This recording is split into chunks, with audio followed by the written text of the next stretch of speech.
From Microbe TV, this is Infectious Disease Puscast, Episode 4, recorded on June 8th, 2022.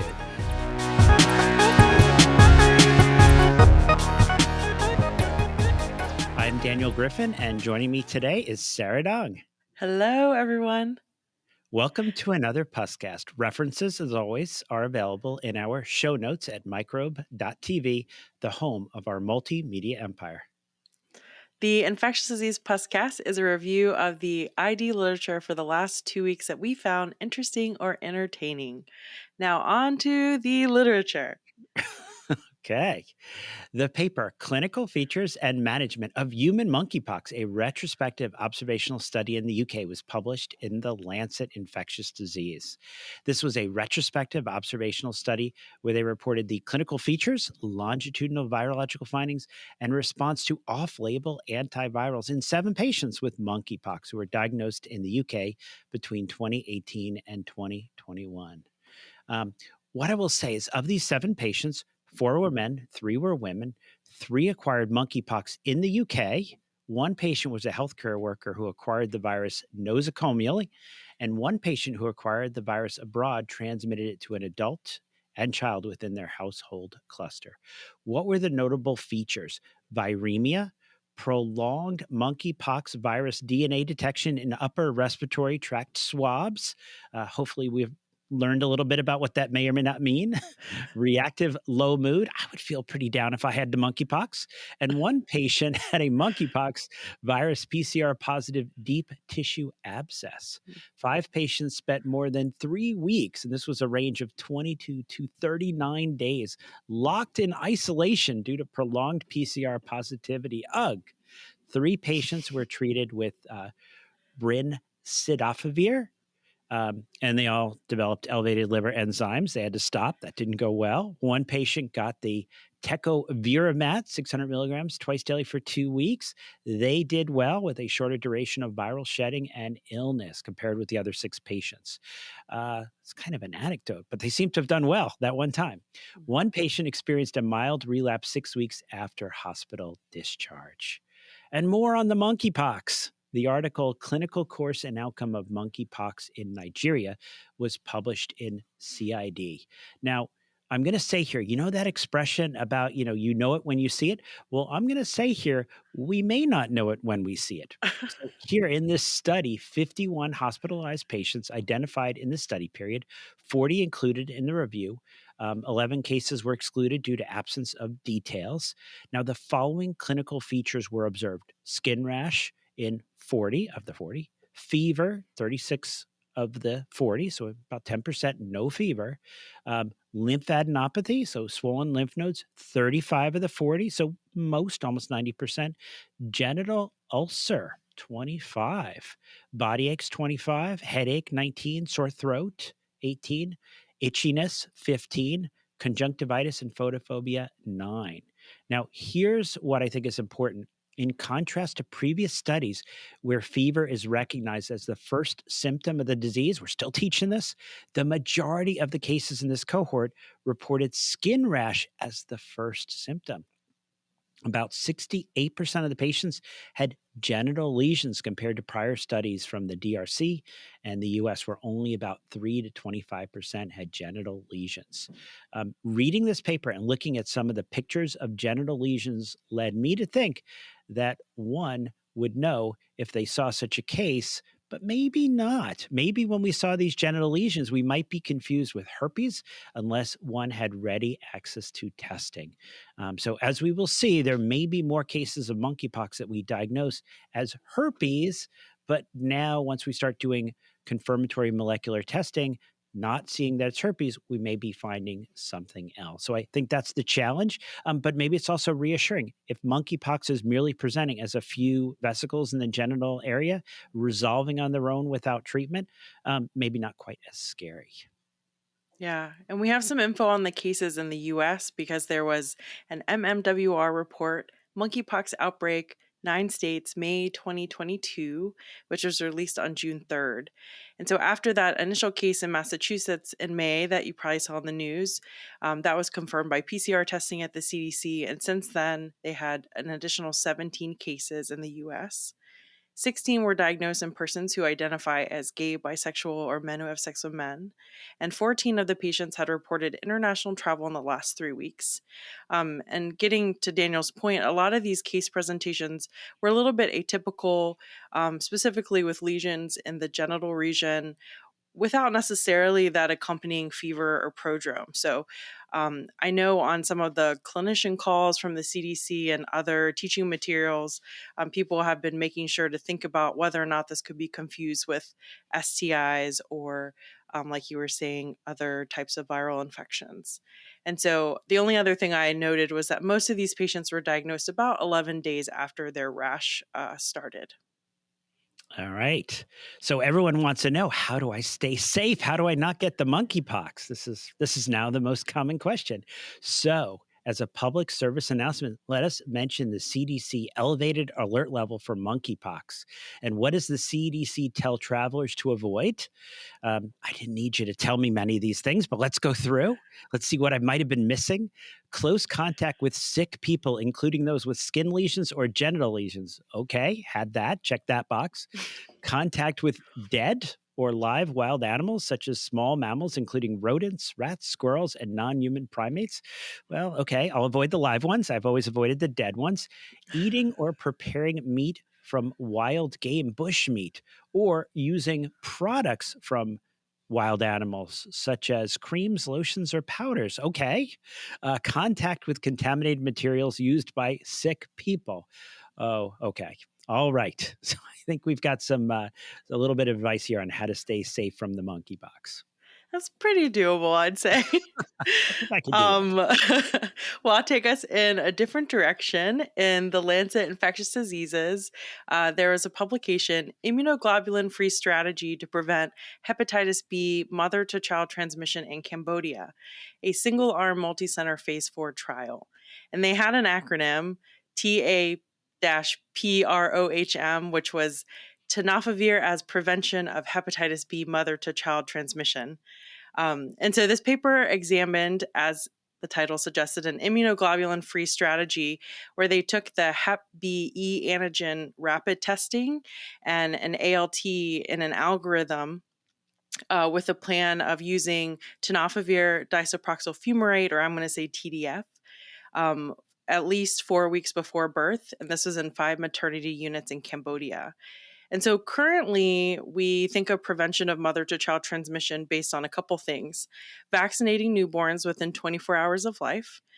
For babies born to women who are Hep B surface antigen positive, we also administer hepatitis B immunoglobulin, or HBIG, within the first 12 hours after birth. And then TDF prophylaxis in the 3rd trimester of pregnancy has been recommended by the WHO for pregnant women with Hep B surface antigen positive and a Hep B DNA load of 5.3 log. So a couple things here is that you might not have access easily to Hep B DNA assay in certain locations. And the other issue is that Hep B immunoglobulin is also not readily accessible in some low and middle income countries. And so what did they do? Pregnant women who tested positive for Hep B e antigen on the rapid diagnostic test were treated with TDF. The pregnant women who had Hep B e antigen negative but an elevated ALT over 40 were also treated with TDF. They didn't really discuss too much about why these women were included. Women in the TDF groups were treated from week 24 of gestation until 6 weeks postpartum, so kind of a long time. And then there were about 1,200 women enrolled in the study of the 21,000 or so pregnant women who were screened. And so they showed that TDF prophylaxis that was initiated at least 4 weeks before birth in women who were Hep B e antigen positive was effective at preventing mother-to-child transmission in this study without the use of HBIG. But women with less than 4 weeks of TDF treatment still had high rates of Hep B transmission. I think it's important to note that most of the infants in this study received their Hep B vaccination within 2 hours of birth. And that's such a vital part of prevention. And I think a very important emphasis on the immunization program. I think some of the questions that remain are whether or not, the TDF for this long course is almost overtreating, or is there a way that we could do less? Or is really most of this effect that we see just from the fact that they got the Hep B vaccine rather than this longer course of TDF?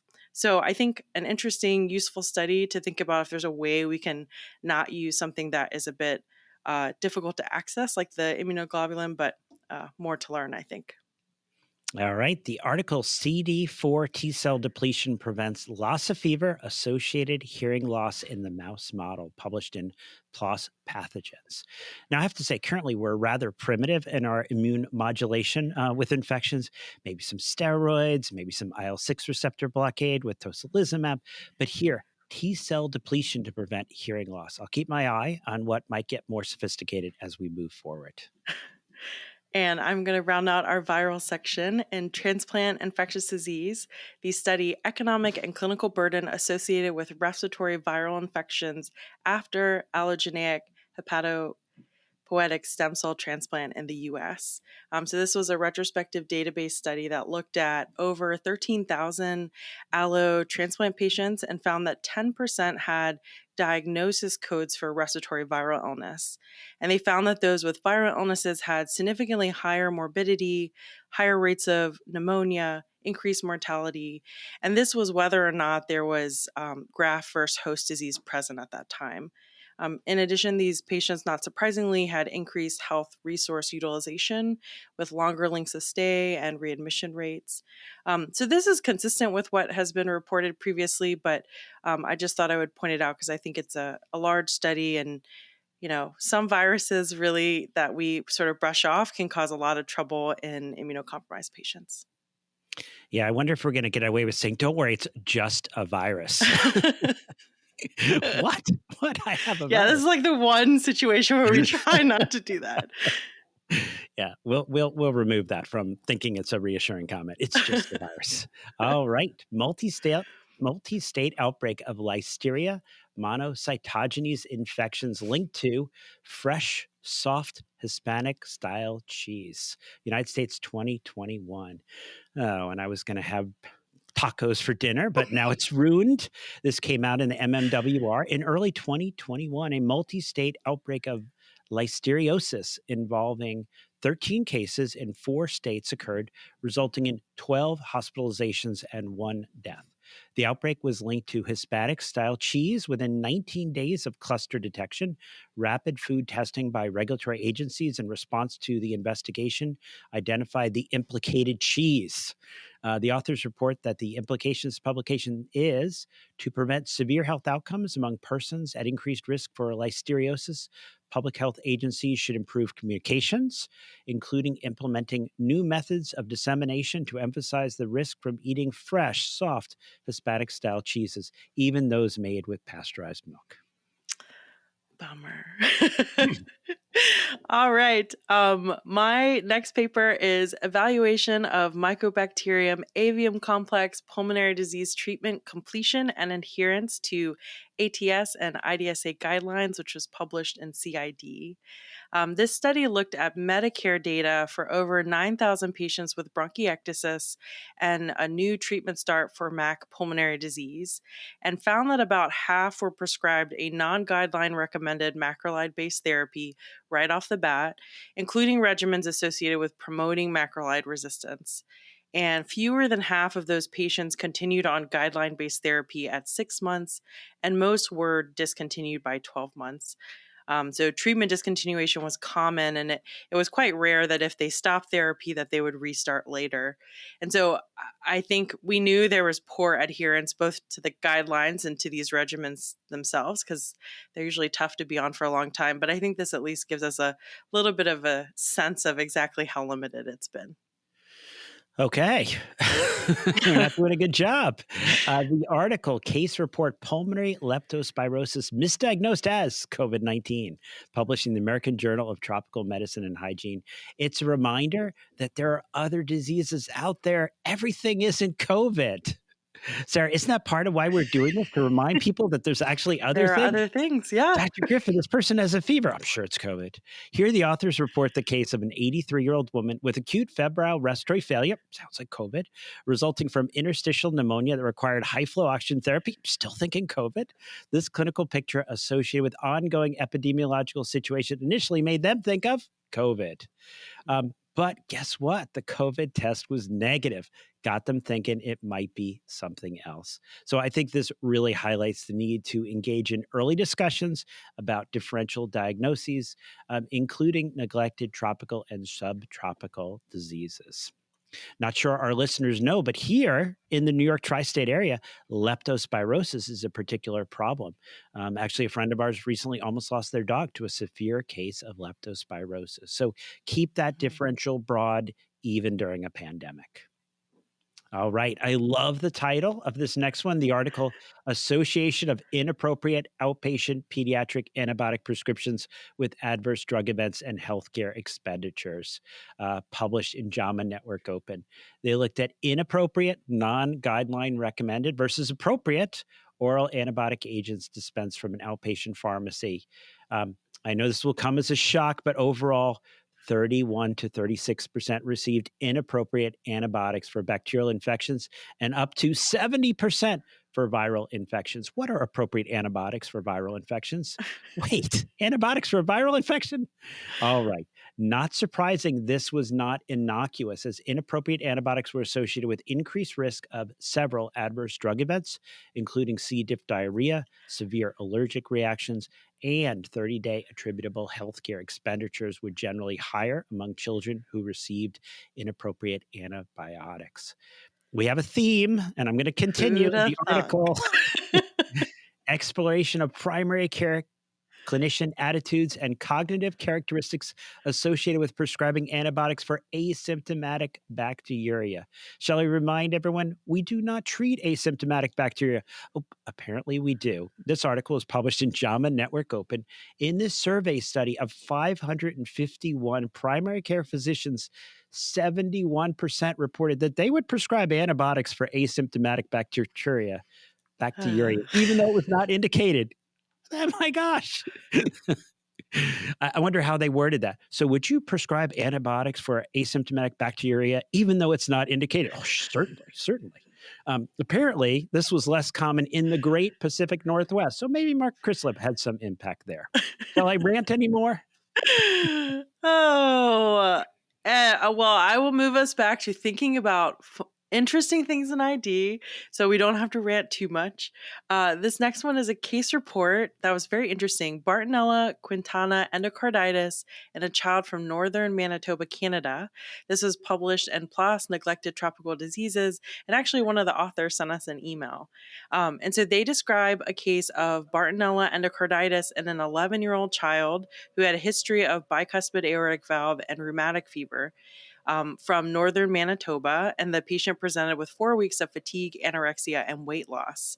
So the patient was initially treated as possible relapsed rheumatic fever or culture negative endocarditis, but ultimately needed an aortic valve replacement due to heart failure.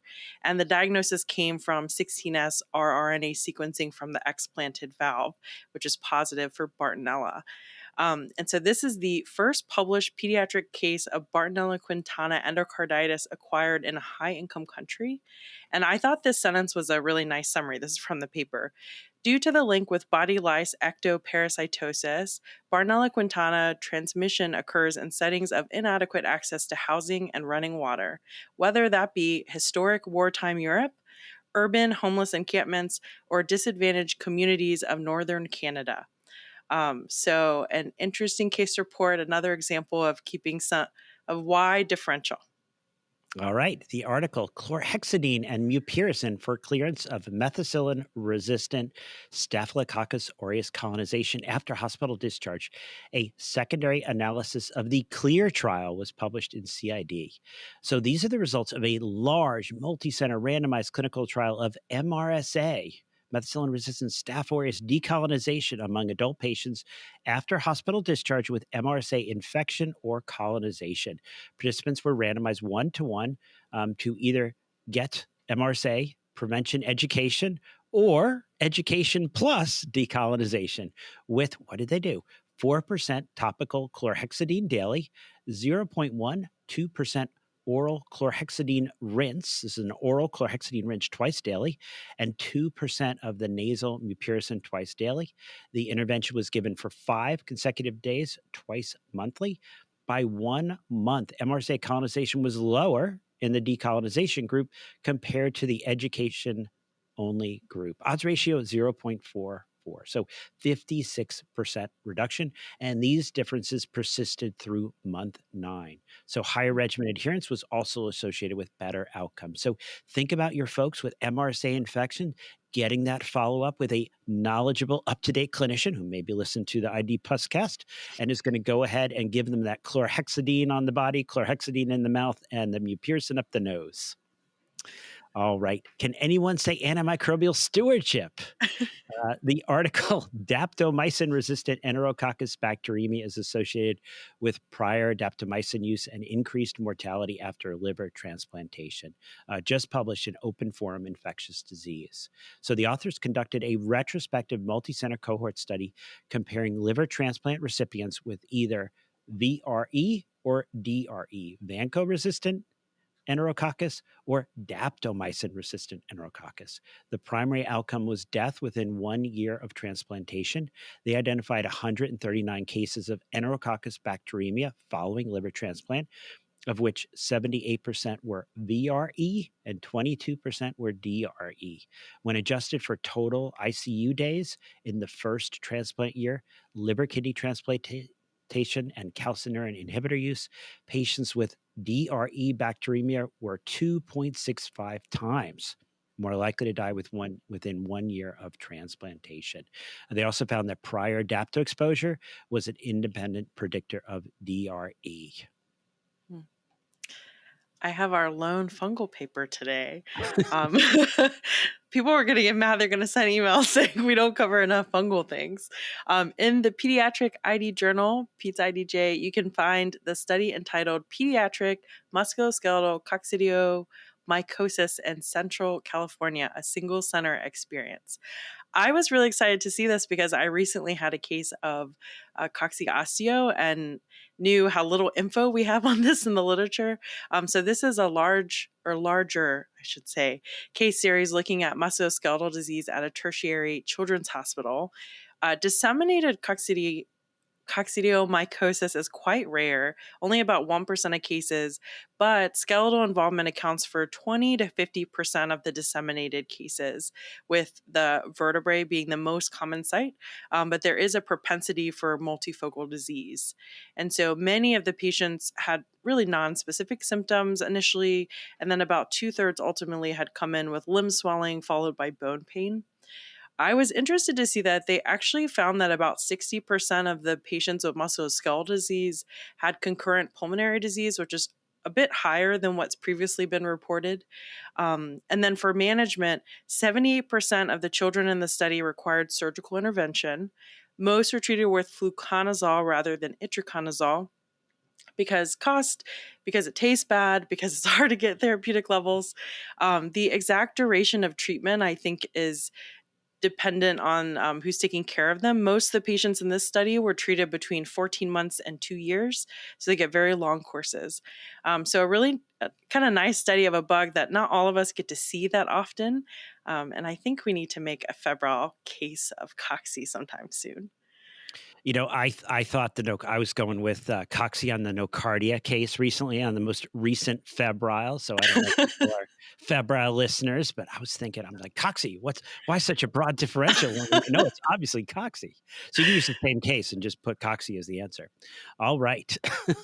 Yeah. And I am shocked. Don't use itraconazole. Last century, when I went to medical school, we just used itraconazole. Are things Yeah, changing? I think people know that they can try to get away with fluconazole, so they try to. It's so much All right. easier. All right, Sarah. So we've got some updated malaria guidelines. Yeah. So on June 3rd, the WHO published updated guidelines for malaria online. I also learned they have a mobile app. So if people want to look these up, you can download that. So they basically reaffirmed a couple recommendations, including those for intermittent preventative treatment of malaria and pregnancy in areas of moderate to high Plasmodium falciparum transmission, and specifically for pregnant women, regardless of the number of pregnancies they've had. And previously, it was only recommended for a woman's first and second pregnancies. They updated some recommendations about chemo prevention in young children, basically just making it less restrictive than before. And then they added a new recommendation for the use of intermittent preventative treatment in school age children in areas of moderate to high malaria transmission. So, just so people know it's out there and you can go look it up if you want to get up to date. All right. And we'll have a link in our show notes.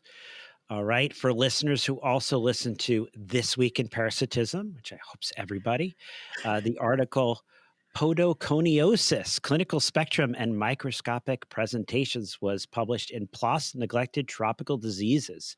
Podoconiosis is a skin neglected tropical disease that actually can be confused for elephantiasis.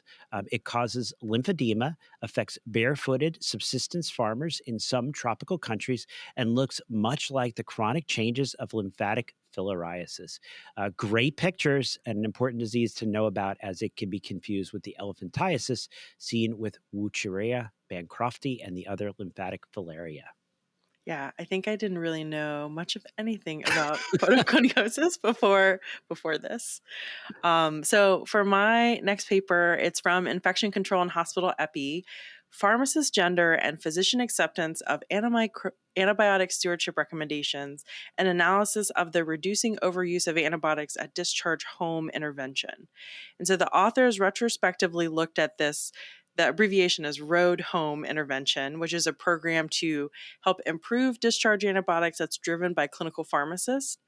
And they found that antibiotic stewardship recommendations made by female clinical pharmacists were far less likely to be accepted by the primary team than those made by men. So 33% accepted from women versus 79% from men. So that's like saying they only took 1 in every 3 antibiotic recommendations made from the female pharmacists in the study. So a really interesting paper pointing out the impact of bias. And I think even though stewardship interventions are often sort of unsolicited or uninvited, I have no doubt that many women in medicine are not at all surprised by this study, which is sad. But, scary implications. But I just wanted to give a huge kudos to the authors for putting this together, because I feel like we could have similar studies like this in a ton of different settings to identify these issues. And the next question is, how can we fix it? Yeah. Yeah, I think I have this brilliant idea is that when you actually get one of these recommendations and it makes sense, you should follow the recommendations of your Antimicrobial Stewardship Committee and don't be a jerk. All right. That's a good summary. Don't be a jerk. All right, don't be a jerk. Sarah, I don't know if you or our listeners know, but every Friday I wear one of my sexually transmitted infection bow ties. I've got quite the collection. I've got chlamydia, syphilis, trichomonads, and my favorite, the clap or gonorrhea. So you can imagine my excitement when I read the article, Prevention of Neisseria Gonorrhea with Meningococcal B Vaccine, a matched cohort study in Southern California, published in CID. The researchers were investigating whether the Neisseria meningitidis vaccines might offer cross protection against Neisseria gonorrhea. They did find that gonorrhea rates were 46% lower among recipients of 4C Men B, so that's the meningococcal B, and the Men ACWY, that's the ACWY meningococcal vaccine, hazard ratio 0.54. And as an internal control, chlamydia rates were similar between the vaccine groups. So it looks like it works. And that brings us to the end of this Puscast. As always, the references for this show are available at microbe.tv, the home of our multimedia empire. You can find the Infectious Disease Puscast at Apple Podcasts and your favorite podcatcher. Also at microbe.tv/Puscast. We love to get your questions, comments, and paper suggestions. Thank you for all the emails. Send them, continue to send them to puscast@microbe.tv. And consider supporting the science shows of Microbe TV. Go to microbe.tv/contribute. I'm Sara Dong. You can find me on Twitter at swindong or at Febrile Podcast or at febrilepodcast.com. And I'm Daniel Griffin, and you can find me at parasiteswithoutborders.com, on Twitter at Daniel Griffin MD, as well as on our other podcasts. This Week in Parasitism and This Week in Virology COVID clinical updates. Thanks for listening. We'll be back in 2 weeks. Another Puscast is infectious.